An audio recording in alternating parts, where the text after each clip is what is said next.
Assalamu alaikum. Welcome to my channel.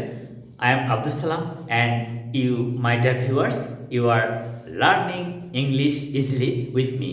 Today, I am going to make a video on noun. Noun is the basic part of a sentence, and you can say that it is the first word. It is the first word of parts of speech. So it is very important. আমরা কিন্তু জানি noun কাকে বলে, noun কত প্রকার কি এটা কিন্তু জানা ইম্পর্টেন্ট, কিন্তু তার চেয়ে বেশি ইম্পর্টেন্ট যে বিষয়টা সেটা কিন্তু ব্যবহারটা, অর্থাৎ নাউন কি, কিন্তু নাউনটা কোথায় বসে, এর ব্যবহারটা কি, এইটা জানা ইম্পর্টেন্ট। শুধু নাউন কাকে বলে, নাউন কত প্রকার, it is not the real fact. The real fact is that how to utilize that word in a sentence properly. We are going to learn this pattern of sentence and the uses of noun in a sentence now. Okay. Abdus Salam is a simple man. আচ্ছা, এই যে আব্দুস সালাম, এইটা এই সেন্টেন্সের noun. Abdus Salam noun. আবার এখানে দেখো man, এইটাও কিন্তু নাউন, কিন্তু এই সেন্টেন্সে এই নাউনের ব্যবহারটা কিন্তু ভিন্ন। প্রথমে আব্দুস সালাম, এইটা সাবজেক্ট, এই সেন্টেন্সে এই আব্দুস সালামটা হচ্ছে সাবজেক্ট। আচ্ছা, এইটা হচ্ছে বি ভার্ব অথবা লিঙ্কিং ভার্ব, বি ভার্ব অথবা লিঙ্কিং ভার্ব। তাহলে এর কিন্তু অবজেক্ট থাকে না, কি থাকে, কমপ্লিমেন্ট। অর্থাৎ এই যে ম্যান, এই ম্যানটা হচ্ছে কমপ্লিমেন্ট, কমপ্লিমেন্ট। তাহলে এখানে আমরা সহজে শিখলাম যে noun is the name of a person, noun is the name of a person. আরেকটা সেন্টেন্স দেখো, he lives in Rajshahi, he lives in Rajshahi. আচ্ছা, এই যে কে আব্দুস সালাম কোথায় বাস করে, রাজশাহী, এটা নাউন, কিন্তু এটা প্লেস। তাহলে এটা নেম অফ আ প্লেস। তাহলে এই সেন্টেন্স দুটিতে নাউনের ব্যবহার কি হলো, একটা the name of a person আর একটা the name of a place. আচ্ছা, এবারে দেখো তো এই সেন্টেন্সটাতে কেমন হচ্ছে। তাহলে প্রথম সেন্টেন্সে দেখা গেল যে নাউন সেন্টেন্সে সাবজেক্টের কাজ করছে, নাউন সেন্টেন্সে কমপ্লিমেন্টের কাজ করছে। এবারে he wants a pen to write a sentence. আচ্ছা, এই সেন্টেন্সে আমরা দেখব সাবজেক্ট, এটা he pronoun, subject wants verb transitive. আচ্ছা, কি চায়, কলম। এই যে পেন, এইটা নাউন এবং অবজেক্ট। এই সেন্টেন্সে আ পেনটা এই নাউন এবং অবজেক্ট। তাহলে কিন্তু আমরা নাউনের এখানে আরেকটা ব্যবহার শিখলাম, সেটা কি, নাউন সেন্টেন্সে সাবজেক্ট আকারে বসছে আব্দুস সালাম, নাউন সেন্টেন্সে বি ভার্ব বা লিঙ্কিং ভার্বের কমপ্লিমেন্ট আকারে বসছে। এর পরের সেন্টেন্সে কি দেখলাম, নাউন সেন্টেন্সে ওয়ান্টস ভার্ব ট্রানজিটিভ, তার অবজেক্ট আকারে বসছে। এই ওয়ান্টস, এই ভার্বটা ট্রানজিটিভ, এর অবজেক্ট আকারে বসছে। তারপরে এইখানে দেখলাম এই রাইট, এটা টু রাইট ইনফিনিটিভ, কিন্তু রাইট হচ্ছে ভার্ব ট্রানজিটিভ, তার অবজেক্টকে সেন্টেন্স। এইটাও নাউন, এইটাও নাউন, এবং সেটা ওই ট্রানজিটিভ ভার্বের অবজেক্ট আকারে বসছে। তাহলে নাউন এখানে আমরা দেখলাম ট্রানজিটিভ ভার্বের অবজেক্ট, এখানেও নাউন ট্রানজিটিভ ভার্বের অবজেক্ট, এখানে আব্দুস সালাম বি ভার্বের সাবজেক্ট। এইভাবে আমরা সেন্টেন্সে দেখছি। এবার দেখো তো, it is kind of Mohsin. It is kind of Mohsin to set up a government school in Rajshahi. আচ্ছা, এই সেন্টেন্সটা মহসিন, এই মহসিন এটা হচ্ছে নাউন আর এই অফটা হচ্ছে প্রিপোজিশন। এই সেন্টেন্সে মহসিন হচ্ছে নাউন, অফ হচ্ছে প্রিপোজিশন।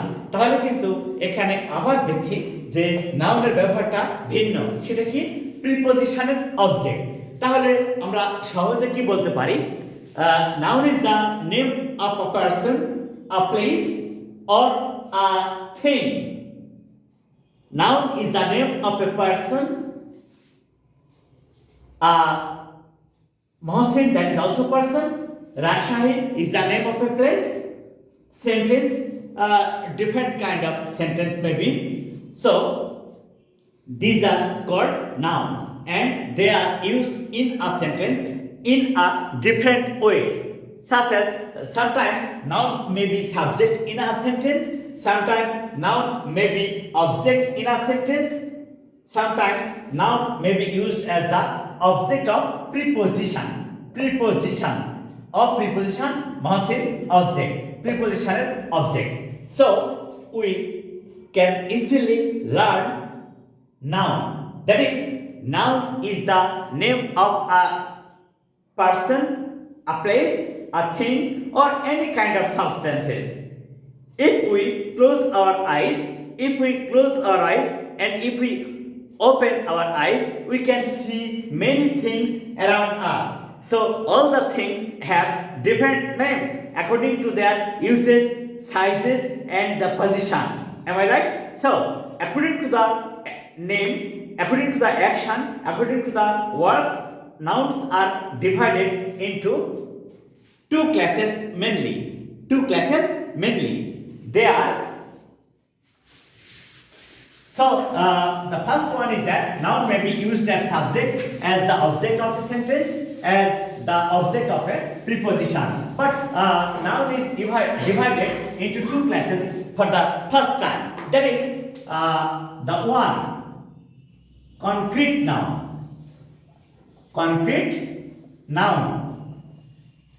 Suppose I need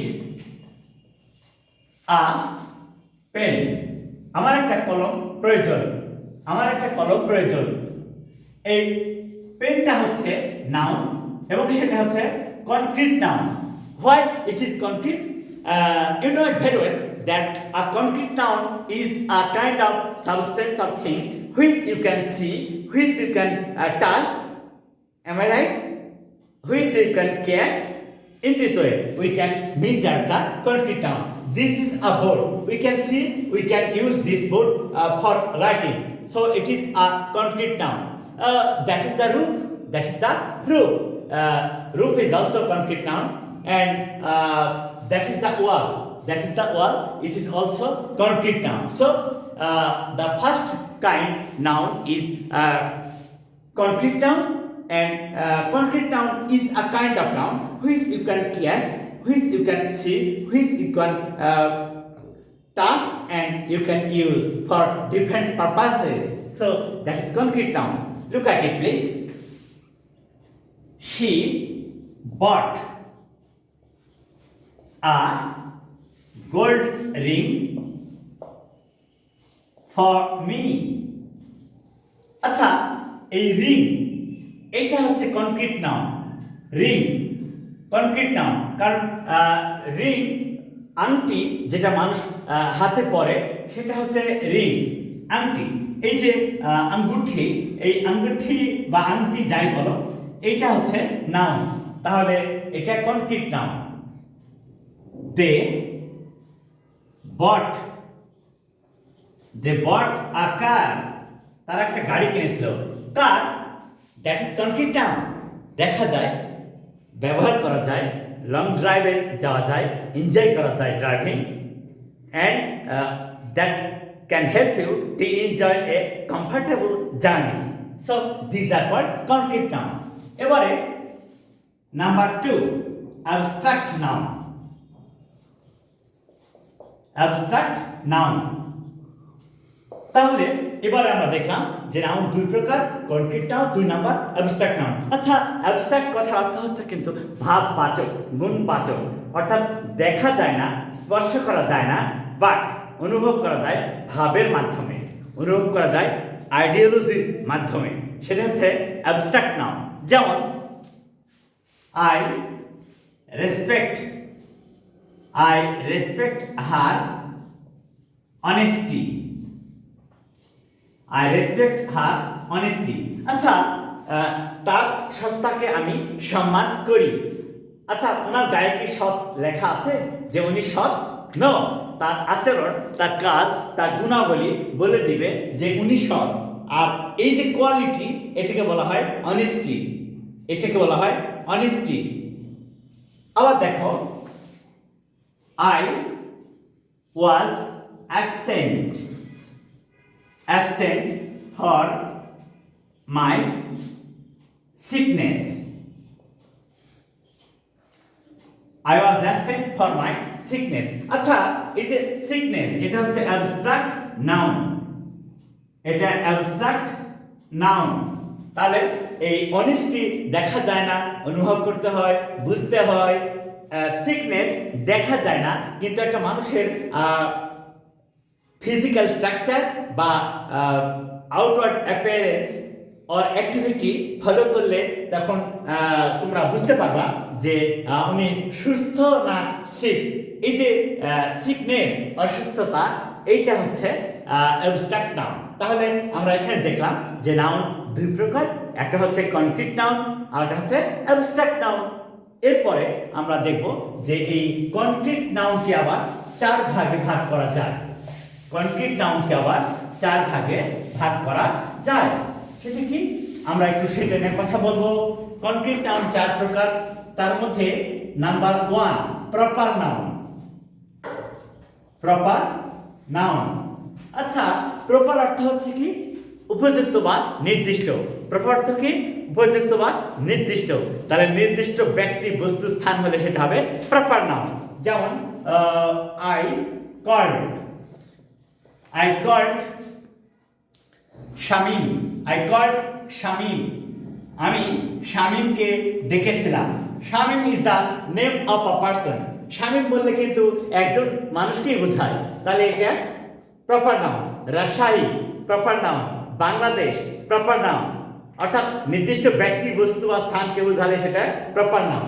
এরপরে পরেরটা হচ্ছে কমন নাউন। আচ্ছা, কমন মানে সাধারণ। কমন অর্থ সাধারণ, অর্থাৎ এমন একটা নাউনকে বোঝাবে যা দ্বারা ওই জাতীয় সকল কিছুর নাম বোঝাবে। যেমন I know many students who are intelligent. I know many students who are intelligent. আচ্ছা, স্টুডেন্টস, এখানে কি স্টুডেন্ট কে নির্দিষ্ট কোনো একজন ব্যক্তি? নো, যারা পড়ালেখায় রত, যারা অধ্যয়নরত, তাদেরকে স্টুডেন্ট বলে। The people who are engaged in study are called students. তাহলে এটা একটা শ্রেণীর নাম, students. Doctors are important for the patients. Doctors are important for the patients, doctors. তাহলে ওই শ্রেণীকে বোঝাচ্ছে। Teachers help us to learn our lesson nicely. Teachers, common noun. এরকম proper noun, common noun, material noun. Material noun. আচ্ছা, material কথা অর্থ কি? বস্তু বা উপাদান। বস্তু বা উপাদান। যেমন she wants a kg of sugar. আচ্ছা, সুগার কি বস্তু নয় যেটা সুইটস তৈরি করতে ব্যবহার করা হয়? Sugar increases the sweetness of anything. sugar increases the sweetness of anything, so that is material noun. তাহলে এটা এমন একটা বস্তু বা উপাদান যা গণনা করা যায় না, ওজন করতে হয়, তাকে বলবো আমরা material noun. The last one is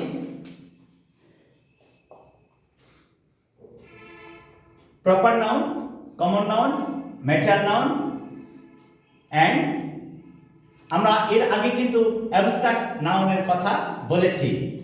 তাহলে এবারে যেটা আমরা শুধু কনক্রিট নাউন নিয়ে কিন্তু কথা বলছি। Proper noun, common noun, material noun, এবারে কালেকটিভ নাউন। আচ্ছা, কালেকটিভ অর্থ সমষ্টিবাচক, অর্থাৎ একটা না অনেকগুলোর সমষ্টি বোঝাবে। যে নাউন দ্বারা একটা দলীয় অবস্থা বা সমষ্টিগত অবস্থা বোঝাবে তাকে কিন্তু কালেকটিভ নাউন বলে। যেমন I saw a flock of sheep, আমি একদল ভেড়া দেখেছিলাম, একদল ভেড়া দেখেছিলাম। এবার দেখো I saw a swarm, I saw a swarm of birds flying in the sky, flying in the sky. আচ্ছা, a swarm of birds, এক ঝাঁক পাখি, এক ঝাঁক পাখি। তাহলে তোমরা এখন সহজেই বুঝতে পারছো যে নাউন কাকে বলে, কিভাবে ব্যবহার করতে হয়। চমৎকার করে তোমরা নিজেরাই এখন নাউন ব্যবহার করতে পারবে এবং লিখতে পারবে। আশা করি তোমরা এই ভিডিওটার শুরু থেকে শেষ পর্যন্ত দেখবা এবং নাউনটাকে সহজেই শিখবা এবং তার ব্যবহার শিখবা। Okay my dear viewers, please follow this video from the beginning to the last end. Like it and share it to your friends and tell them to subscribe. Assalamu alaikum.